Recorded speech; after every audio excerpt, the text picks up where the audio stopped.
OpenAI announced a new generative AI video situation called Sora, and it has been going crazy. So crazy that big names are literally stopping production off of what they're doing. And big name, who I mean, and I'm pulling it up right now, which is Tyler Perry, which is very crazy, right? But he has been creating a new production studio that has cost right now about like $800 million to do, right? Wow. And literally and Isaiah will probably have it on the screen where it says Tyler Perry delays 800 million studio expansion after witnessing OpenAI Sora, jobs are going to be lost. So Tyler Perry has had big plan to expand his Atlanta studio for 12 new sound stages over 4 years, costing 800 million, right? But now these plans are on hold. He's impressed by the advances in AI, especially OpenAI Sora and text to video. Reporters on Thursday that after seeing it, it surprised him. So he mentioned how technology can change his production process, no longer needing to travel for location and build sets.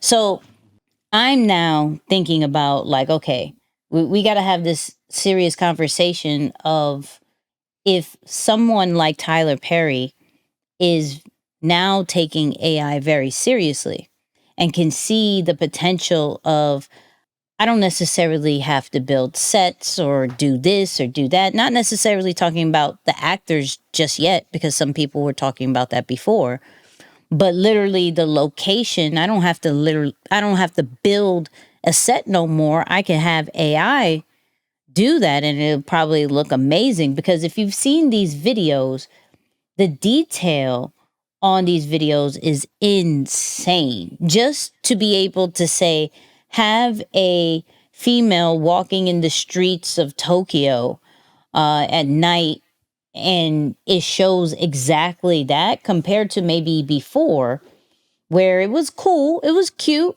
right? I think Will Smith did a recent Yeah. like joke on it, where before, when it was text to video, they had this crazy looking video of Will Smith eating spaghetti, and when I tell you, it was crazy.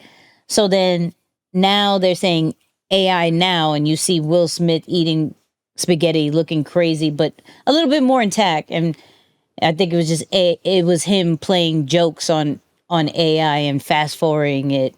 It's it's cute, but my question is, can we finally have the conversation of how AI can possibly disrupt businesses? And I'll talk on how it could disrupt or how it is going to be applied into marketing.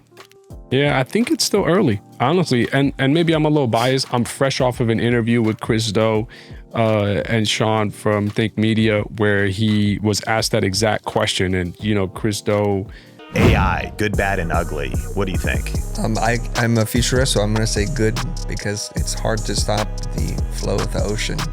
You have to learn how to surf. Sean on the interview calls him a futurist, someone who's very involved in tech. And he was like, yeah, no, I still don't see it, because one of the career paths that I would recommend to young people right now, or the skill set that I would tell them to continue to build, because it will be future proof, is content creation. He said the ability to express yourself, tell stories, and be a representation or an extension of a brand is going to be a skill set that's required. So as I think about AI replacing jobs, specifically in the world of entertainment, I can't help but factor in the name, image, and likeness component of people. I guess this is the question that we'll all have to answer. Will people fall in love with AI generated actors the way they did, or the way they do, with the Denzels and the Will Smiths and the Michael B. Jordans and the J-Los, or whoever is your favorite actor or actresses of the world? Can that really be the case? Like, as a human, can you have a connection with another? Well, I can't even say a human at this point. With an AI generated character, can you have the same connection in a movie that you know what I'm saying? Like, for me, at least, that's just where I have to ask that question. I can't see it. I can't see it. You weren't connected to cartoons? Okay, good point. But I mean, look, you guys know I always say I did not have a normal childhood, so you never watched cartoons? I can't. Yeah, I did, but I'm just saying, no, it's not. Okay. If I was a child and we're saying, all right, AI generated cartoon art, will it affect children? No, I guess children don't have that connection. But as an adult, you know what I'm saying? Like, we're talking about people. I doubt you saw Toy Story as a kid, so. No, I like here and there, and not enough to, speak about it intelligently. But my point is, I think of some of my favorite movies. I think of, 7 Pounds. I think of Pursuit of Happiness. Of course, big Will Smith fan. So these are all Will Smith titles. But I'm just like, will I feel the same about the movie? I got one. If an AI generated actor was playing the part of Will Smith. So didn't Kobe win like Emmy or something? Off of a cartoon. Yeah, but it was a cartoon. Right. I mean, the cartoon stuff I'm cool with, unless Tyler was doing this for his cartoon movies, and I don't know if he does any. But I'm just saying, let's just think Rocky, whatever. Will adults who are movie lovers, will they feel and have the same connection with movies, with storylines that we all know and love? If we knowingly know that these actors are AI generated actors, I would beg to say, I don't think so. Me just speaking from my opinion, I just can't see myself saying, oh man, I totally respect, so-and-so. I don't know. It just feels a little distant right now. So I don't know if we're ready to have that conversation just yet. I can't see it fully taking over. I could see and he made the point even in the interview, Chris, though, he said, look, for writers, yes, it's probably impacting writers quite a bit because it just makes writing significantly easier. Mm-hmm. And that was what the whole big strike was. I had a friend who works on set for some of the movies and the shows that they shoot here in New York. And I was like, man, what happened to you working with? He's like, no, man, they're on strike. It's the writer's strike. We can't go on set. Or we filmed up to the parts that they wrote, but we can't go any further. Mm-hmm. And so I can see AI impacting in specific areas, specifically writing related roles or career paths or whatnot. And yeah, maybe I just jumped the gun and just connected it totally like Tyler Perry, entertainment actors, and I just saw that and nothing else. That could be me too. I respect that. But I just can't see myself connecting with AI generated actors. So I'll say that.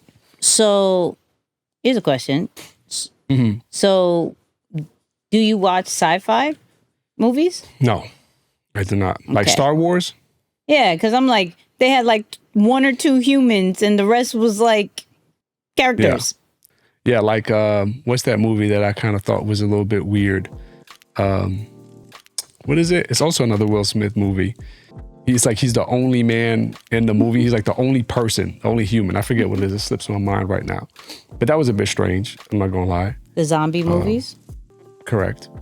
There's a lot. I feel... Yeah. So I feel like if I was to guess, I feel like those type of movies would probably implement AI quicker than necessarily just human narrated movies. I can see that. All right. I can see that.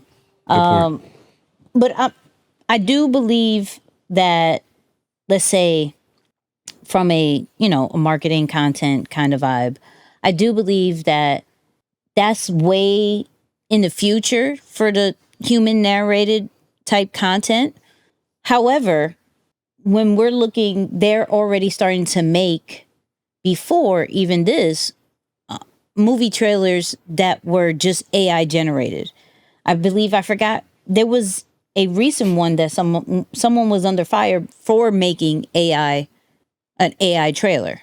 So what we know as far as teasers and trailers and marketing and promotion AI is already being implemented. And some people notice it and some people don't.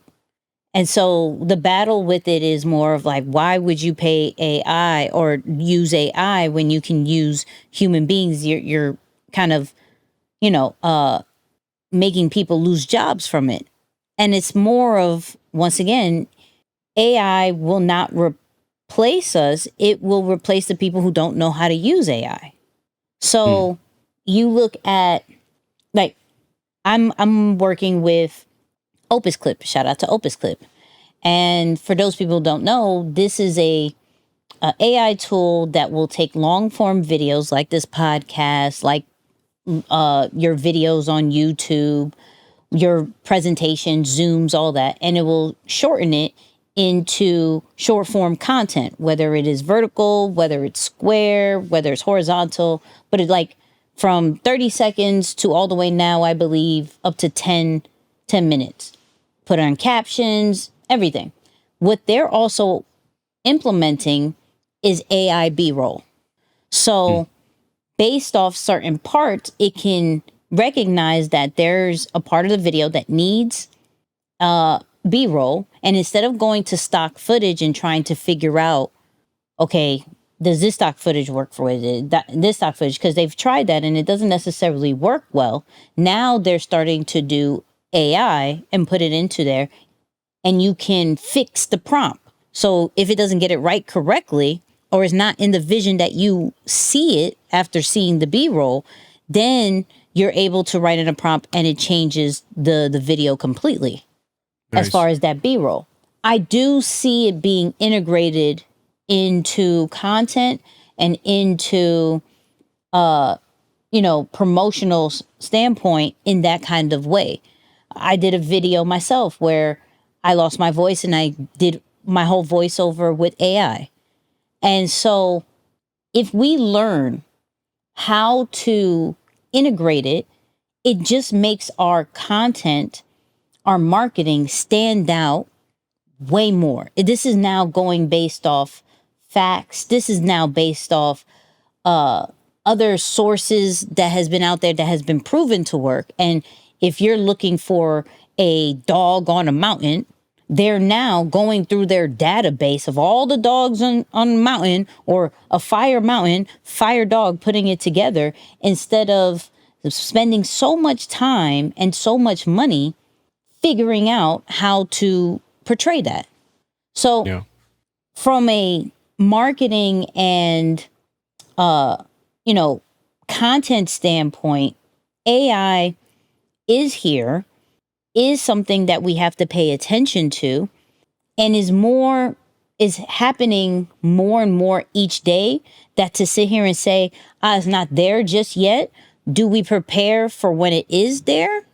Or do we just wait until someone deems it to be, okay, now we have to pay attention to it? Because in reality, who deems that?